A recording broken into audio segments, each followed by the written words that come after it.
Nagkausap daw mga tol sa telepono si US President Biden at saka ang Chinese President na si Xi Jinping.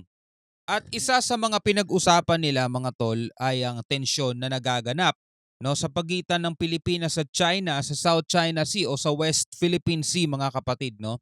Etong aalamin natin dahil balita natin mga tol ay binalaan ni Biden si Xi Jinping mga kapatid no dahil sinabi ni Biden, sabing gano'n na labag. Sabing gano'n siguro, "Oy, Xi Jinping, labag ka sa international law, umayos-ayos ka."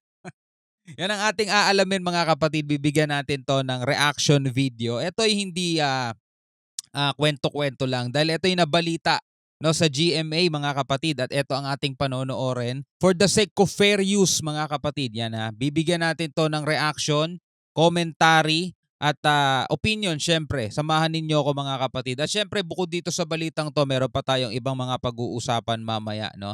So wag na natin patagalin pa, total wala na rin naman tayong hinihintay na. Panoorin na natin to. Kasama ang isyu ng Pilipinas at China sa South China Sea sa mga pinag-usapan sa telepono ni US President Joe Biden at Chinese President Xi Jinping.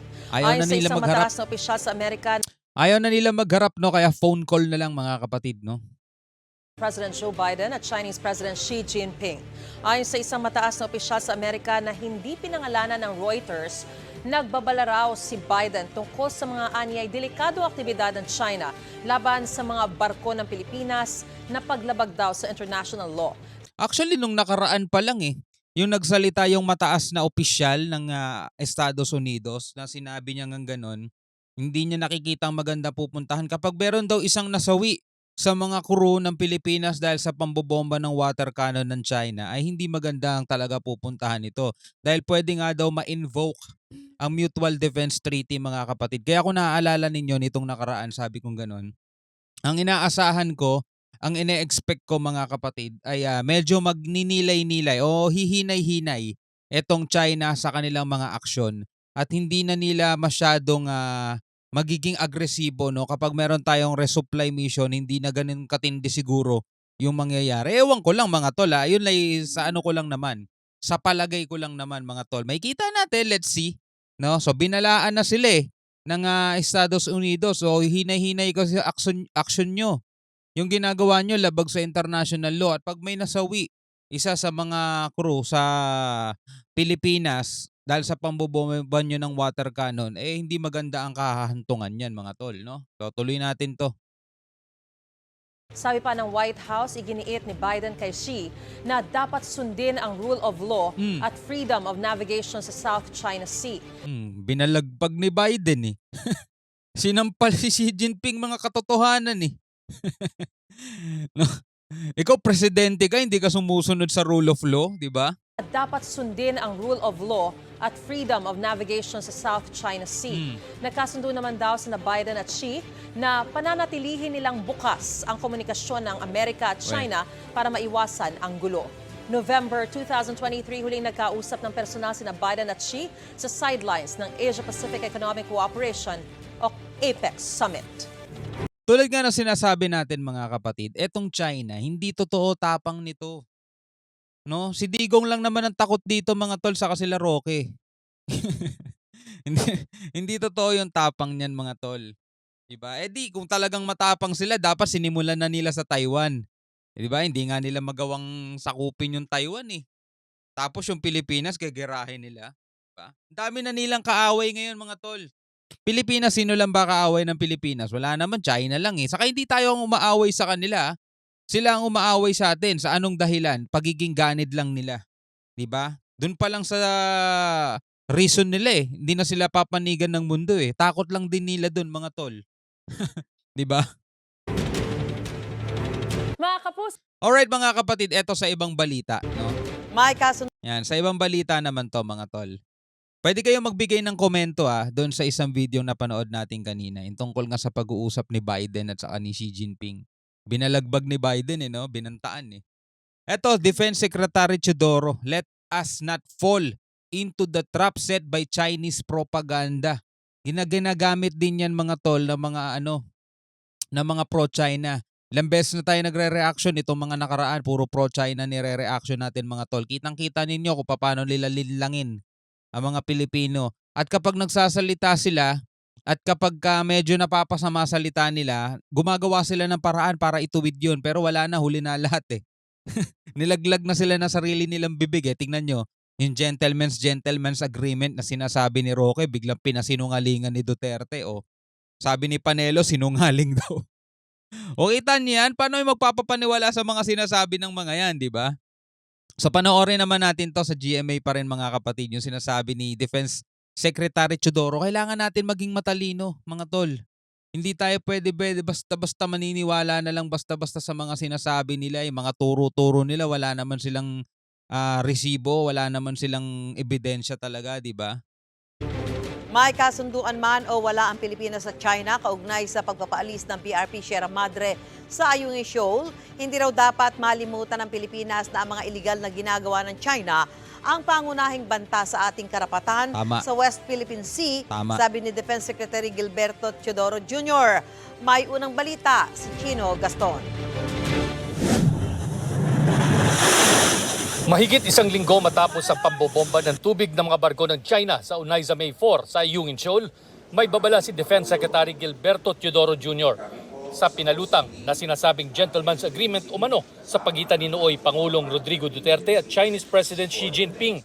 Sabi ni Teodoro, huwag daw magpadala sa tinawag niyang propaganda ng gobyerno ng China kung saan nililihis ang usapin palayo sa kanilang mga iligal na aktibidad. At tatandaan nyo rin mga tol kung sino ang nagpalutang nitong usapin na to mga tol. Harry Roque, tandaan nyo pangalan yan. Siya ang nagpalutang, sa kanya natin narinig yan mga tol. Tapos after mga ilang araw, isang linggo ata mahigit din, o ilang araw din, pinasisinungalingan naman yun. Wala daw gentleman's agreement mga tol. Sabi ni Duterte, sabi ni Panelo kung sino man ang nagkakalat niyan, sinungaling yun. Tinabla si Roque, putek. Hindi raw dapat kalimutan ng mga Pilipino na ang pangunahing banta sa karapatan ng Pilipinas sa West Philippine Sea ay mga illegal na aktibidad ng Chinese government. Ang sinasabing gentleman's agreement nanggaling sa dating tagapagsalita ni dating Pangulong Rodrigo Duterte na si Attorney Harry Roque kung saan nangako umano ang Pilipinas na hindi magpapadala ng repair material sa BRP Sierra Madre sa Ayungin Shoal at ang hindi daw pagtalima nito ng Pilipinas ang dahilan ng pangaharas ng China. Diba? Kung paano niya gina-justify yun? Pero itinanggi ni dating Presidential Legal Counsel Salvador Panelo ang kasunduang ito at sinabing walang ganong kasunduang pinasok ang dating Pangulo. Nilaglag ni Roque si Duterte. Gumanti si Duterte, mga kapatid, nilaglag niya naman si Roque. Laglagan sila no? Sino kaya ang matitirang huling nakakapit, mga tol? Yung may mga nababasa ako nagko-comment, tatay, digong pa rin kami hanggang huli. O, di bala kayo sa buhay ninyo. Ganun kayo eh. Huwag niyo na kaming idamay. Kami marunong kami mag-isip, di ba? Huwag niyo na kami idamay, bala kayo. May pag-uusap din si National Security Advisor Eduardo Año sa National Security Advisor ng Amerika na si Jake Sullivan tungkol sa mga pagmamalupit ng Chinese Coast Guard at Maritime Militia. Sa pahayag ng White House, muling idiniin ng Amerika na nananatiling matibay ang kanilang suporta sa Pilipinas sa ilalim ng Mutual Defense Treaty. Sabi ni Presidential Assistant on Maritime Concern Secretary Andres Centino, sa tuwing may resupply mission sa ayungin ng Pilipinas, hindi raw bababa sa 10 barko ng China ang rumiresponde. Mas marami at agresibo aniya ngayon ang China. Ang mga warship ng Chinese People's Liberation Army Navy, bagamat hindi nangaharang, mas malapit na raw na nagmamasid. In the past, there were fewer numbers of vessels, but now it has increased in number. The distance from where they start blocking or challenging has been farther out, unlike before. It caused already harm and injury. We have observed an increase in the aggression. May ipatutupad raw na countermeasures ang Pilipinas.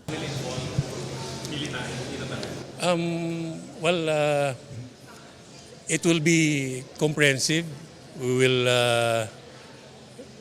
I think we'll just have to wait for the council to be convened. Ayon kay Professor J. Batong Bakal, sa ilalim ng international law, ang salitang countermeasures ay pwedeng mga hulugan ng iba't ibang aksyon. It doesn't necessarily mean that we were going to be entering into a fight. It can O baka isipin ng iba pag nakarinig ng countermeasure, ibig sabihin gaganti na maikipaglaban na ang Pilipinas ha. Kasi alam nyo mga tol, ginagamit nila Roque yun. Lagi nilang sinasabi na ang administrasyon ngayon binibitbit ang Pilipinas sa gera. Kaya tingnan nyo kung mapapansin nyo mga komento ng ng mga pro-China. Oh, ayan, pag nagkagera, una kayo ha. Gusto nyo yan eh. O di ba? Kasi ang iniisip nila mga tol, gera na agad eh.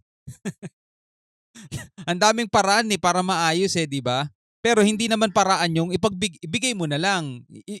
Labas sa paraan yun. Kasi ang gusto nila mga tol, para hindi magkaroon ng gera, ang gusto nila, hayaan na lang yung China. Sa kagustuhan ng China. Huwag na tayo mag-resupply mission.